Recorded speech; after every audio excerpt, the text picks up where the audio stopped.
Welcome back to This or That with Kobe and Dash, sponsored by Verizon. Damn right. We're presented by Verizon now. Let's go. That's us, baby. Let's get into slide number 1. Thank you very much. More pressured. Cloud9, after having such a crazy year this year, dominating spring, even dominating into the first half of summer, having that drop off, or TSM trying to get back to Worlds. They haven't made it for 2 years. Cloud9's got a streak they don't want to break. Dude, they hit us with a heavy one off the top. How do you pick between these two?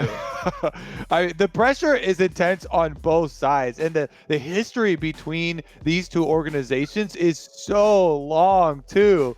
There's only one world spot on the line, baby. Okay, so my gut says C9 because of that recency that you're talking about, how well they've performed this year, that I have to imagine there's so much immediate pressure because we have seen how good this exact iteration of Cloud9 can be, and we expect them to be that good.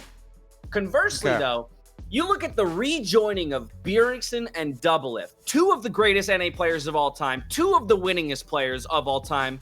Of course, Smithy's in that conversation. But you bring the 2016 roster back together, talk about pressure and expectation. I almost lean more towards TSM as having more pressure. Are you sticking with your answer? I think I'm gonna commit. No, I'm gonna commit. TSM's got more pressure.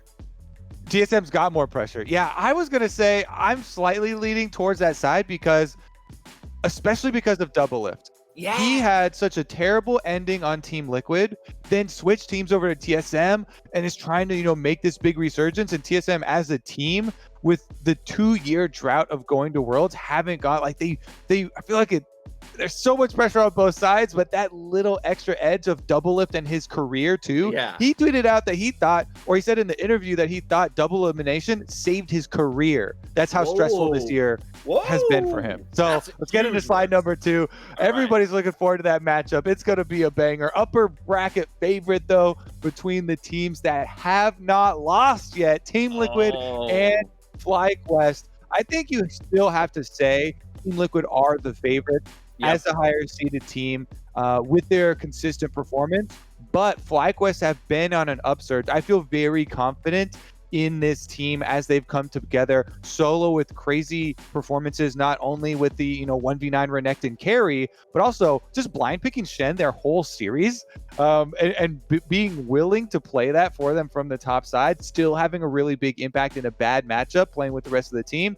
Everybody else still playing so consistently, especially Santorin from the jungle, kind of changing how their early game looks, giving them a whole new bite. But I still gotta say Team Liquid. Okay, interesting. I would say, and I'll agree with you when we look at the season holistically. If we're talking from week 1 to where we're at now, I think it would be disingenuous to the really impressive record, 15-3, that Team Liquid put up, best in the org's history, to make it into playoffs, and then to, smash through the series that have been thrown in front of them so far. I would argue, though, if you were to isolate playoffs and on, I actually feel like FlyQuest is playing better. But you're not with. There's no way you're going to say that. That's the thing. I'm with you. I don't think you can say they're the favorite. It's just not possible based on the whole season taken into account. But isolate a couple weeks.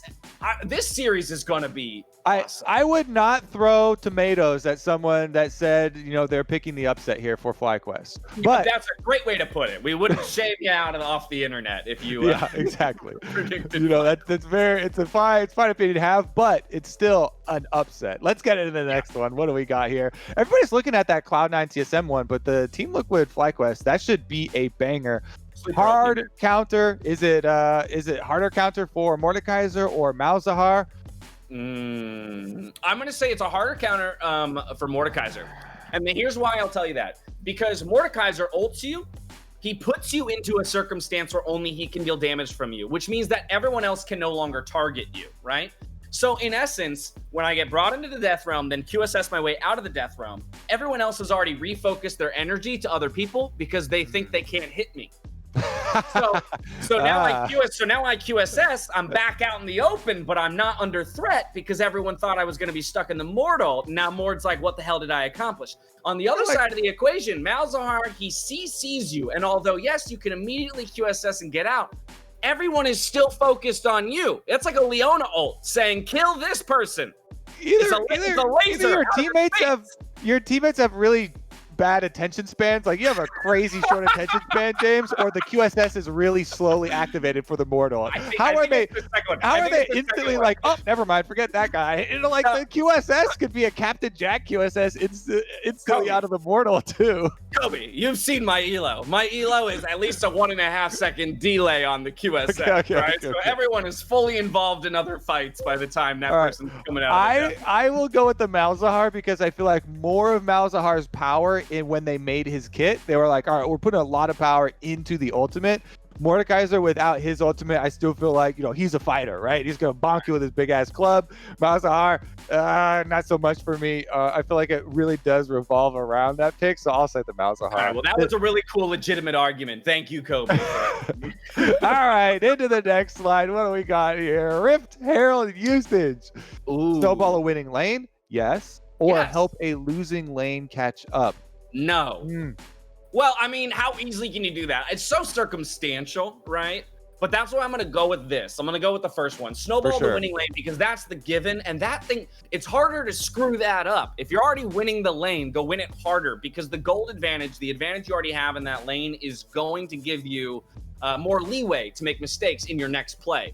So take that Rift Herald, go top, get extra plates, and then extend the advantage. Don't go try and save a lane just by randomly spawning a Rift Herald for 3 plates. Also, if you try and use it to help a losing lane catch up, you either have to have just killed the opponent, or you have to do it like quick while they're not looking, recalling or something. I feel like it's more dangerous. They might be able to defend it. They might be able to, you know, go for a kill, you know, on your lane compatriots that you're trying to give gold to, because the only guaranteed gold goes over to whoever cast it. The other people, if you're trying to share gold to a losing lane, they have to be in range, and that can be dangerous. So, you know, I would say definitely snowball winning lane. And bigger brain move, if your winning lane, you know, is top lane and they come down, let them pick up the Rift Herald, because then they'll get full gold for it if you really want to, you know, donate it. Look at that. All right. So let's get into the next one. What do we got here? More reliable mid laner. Is it Jensen or Power of Evil? Reliability factor. That's incredibly tough. That's incredible. How do you define reliability when it comes to a mid laner? Is that just consistency of performance? Yeah, I feel like not getting solo killed, not getting shoved in so much that the other guy can also roam super freely as well.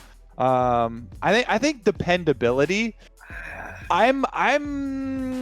These are two of the most dependable for me, but that's the thing. I'm like, they're both up there. I've given a slight edge to Jensen because he also has been more reliable in the champions that he chooses. So you pretty much know what you're getting when you go up against Team Liquid and Jensen, especially for Champ Select. And PoE has really started to reach out there. I like the Swain counter pick. You know, he did a Malzahar himself, speaking of the earlier slide. All right, now go with me on this. I'm going to agree with you. I'm agreeing with you that Jensen's more reliable. And the reason is actually because I will point to an aspect of Power of Evil that is unreliable, but I think is also what makes him great. His willingness to experiment. And he's even been very vocal about the times that he's experimented and said like, oh, actually, I built this item because I expected to do this. I was wrong.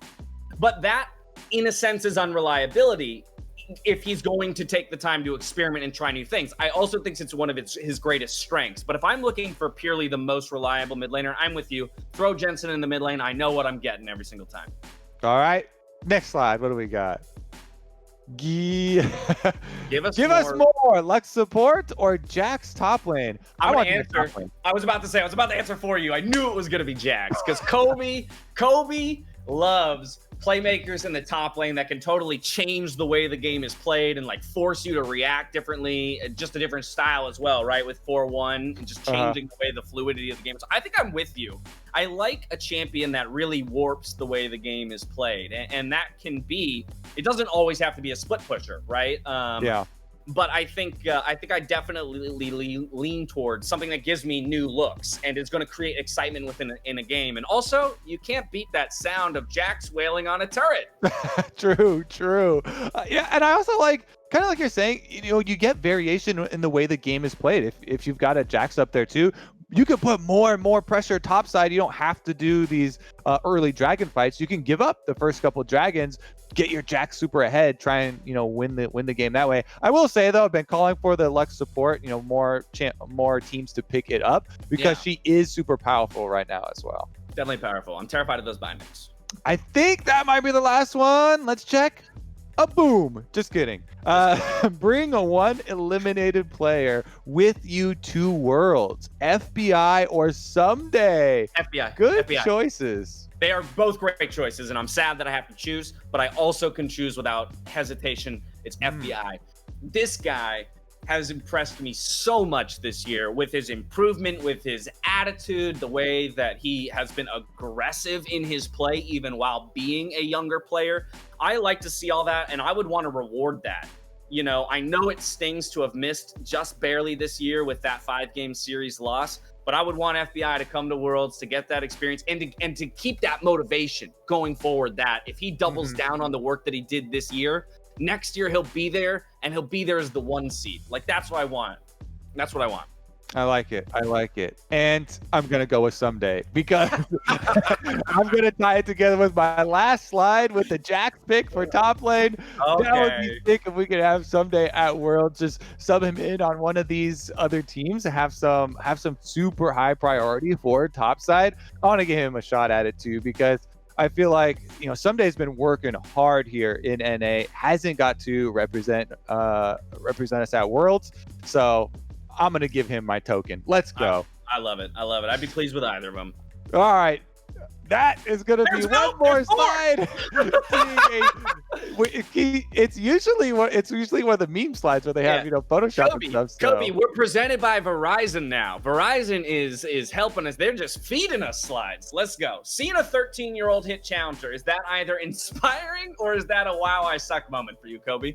That's a wow, I suck. I'm definitely getting old over here. I'm having a hard time. I haven't gotten, so I was high. I was rated high enough to be what would be challenger, but that was before challenger existed.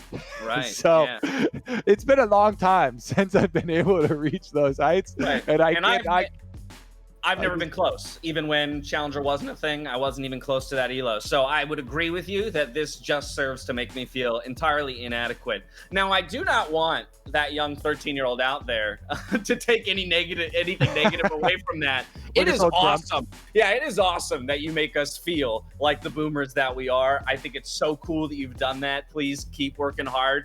But oh my God, man, when you've played a game for as long as a person's basically been alive, and they're already better than you at it, like there's definitely a wow I suck attached to I think they're referring to General Sniper, and he's like Viper's brother, maybe, I think. Yes. Yeah. I do remember hearing about that. Playing a bunch of Riven, playing a bunch of Aurelia, so it's definitely inspiring. Keep your eyes whenever we have more young talent like that. 13-year-old hitting challenger, I hope that he gets groomed for the competitive scene and can be some of that new talent. Exactly. I suck, but we would love to cast you one day in the LCS. How about that? We'll leave it exactly in a middle ground. All right. Please tune in for playoffs. It is just reaching an all-time peak of hype right now. Cloud9 versus TSM first for the last remaining world spot, and then Team Liquid versus FlyQuest at the top in the winners bracket to see who is going to meet the next contestant there in the finals. Super excited. It's going to be dope. I cannot wait. We'll see you there.